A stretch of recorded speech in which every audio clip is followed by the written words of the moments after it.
जय हिंद friends, I am Shubham. Welcome to my YouTube channel SM study Guru. आज railway NTPC का 15 फरवरी 2021 का सेकंड शिफ्ट का एग्जाम समाप्त हुआ। आज देखेंगे कि किस किस तरीके के क्वेश्चन पूछे गए। मैथ्स में कौन कौन से टॉपिक बहुत इंपॉर्टेंट है जो आप लोगों के लिए आप लोग देख के जाएँ उन टॉपिक को। 4-5 टॉपिक हैं, मैं उनके बारे में भी डिस्कस करूँगा। चलिए देखते हैं आज का पहला क्वेश्चन क्या पूछा गया। पहला क्वेश्चन पूछा गया था अलवरूनी की जो पुस्तक थी किताबुल हिंद, ये किस भाषा में लिखी गई थी? तो ये लिखी गई है अरबी भाषा में। अलवरूनी की किताबुल हिंद अरबी भाषा में लिखी गई है। दूसरा क्वेश्चन पूछा था कि आपको गलत बताना था। 4 ऑप्शन दे रखे थे, उसमें से 3 सही थे, 1 गलत था, वही आपको फाइंड आउट करना था। तो उसमें दे रखा था राज्यपाल की नियुक्ति से संबंधित नहीं है। तो क्या क्या संबंधित है? अनुच्छेद 153 में क्या लिखा है कि भारत का एक राज्यपाल होगा। दूसरा, वह भारत का नागरिक हो। तीसरा, उसकी उम्र 35 वर्ष पूर्ण हो चुकी हो। और चौथा है वह राज्य विधानसभा का सदस्य चुने जाने योग्य हो। इनमें से कोई एक गलत दे रखा होगा आपको, वहां से आपको गलत फाइंड आउट करना था। अगला क्वेश्चन देखते हैं। बोल रहा है गरबा नृत्य कहाँ का है। इसमें भी आपको 3 सही विकल्प दे रखे थे और 1 गलत दे रखा था नृत्य, उसमें आपको बताना था। तो गरबा पूछा था, गरबा है गुजरात का और कुचिपुड़ी है आंध्र प्रदेश का। और जो आपके क्वेश्चन हों वो आप कमेंट करके बता सकते हैं अगर आपने शिफ्ट में एग्जाम दिया है। अगला क्वेश्चन देखते हैं। यूएनईपी का हेडक्वार्टर पूछा था। तो यूएनईपी का हेडक्वार्टर है नैरोबी केन्या में और इसकी स्थापना हुई थी 5 जून 1972 को। अगर यूएनईपी की हम फुल फॉर्म की बात कर लें तो यूनाइटेड नेशंस इन्वायरमेंटल प्रोग्राम। अगला क्वेश्चन देखते हैं।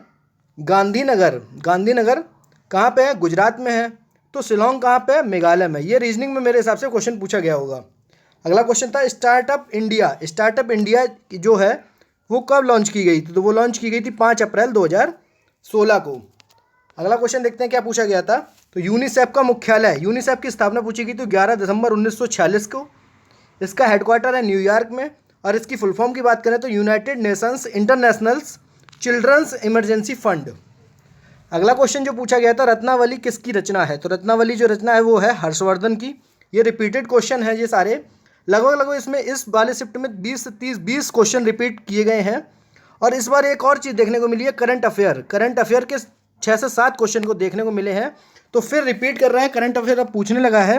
अभी बीच में जो सेकंड और थर्ड फेज के एग्जाम थे वहाँ पे करंट अफेयर का जो वेटेज था वो 1 से 2 क्वेश्चन ही पूछे जा रहे थे। अगला क्वेश्चन देखते हैं। बोल रहा था अरब सागर में कौन सी नदी नहीं गिरती है? तो आपको 3 ऑप्शन सही दे रखे थे, 1 गलत फाइंड आउट करना। तो यहाँ से देखिए कौन कौन सी नदी गिरती हैं। लूनी, साबरमती, माही, नर्मदा, ताप्ती, मांडवी, जोवारी, शरावती, गंगावली, पेरियार और भरतपूजा नदी। ये नदियां हैं जो ये अरब सागर में गिरती हैं। इन्हीं में से आपको 4 दे रखा था, 3 गिरती थी और 1 नहीं गिरती थी, वही आपको बताना था।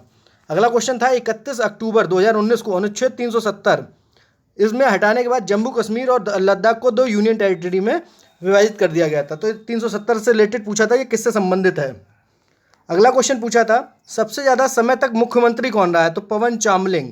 कहाँ के हैं ये? सिक्किम के, और ये 24 साल तक लगातार मुख्यमंत्री रहे हैं। अगला क्वेश्चन देखते हैं न्यूटन का तृतीय नियम पूछा था। तो प्रत्येक क्रिया के लिए समान एवं विपरीत प्रतिक्रिया होती है, इसे ही क्रिया प्रतिक्रिया नियम भी कहते हैं। अगला क्वेश्चन पूछा था 2 अक्टूबर 2019 को महात्मा गांधी की 150वीं जयंती मनाई गई थी। महात्मा गांधी का जन्म कब हुआ था? 2 अक्टूबर 1869 में। कहाँ? गुजरात, पोरबंदर गुजरात में हुआ था।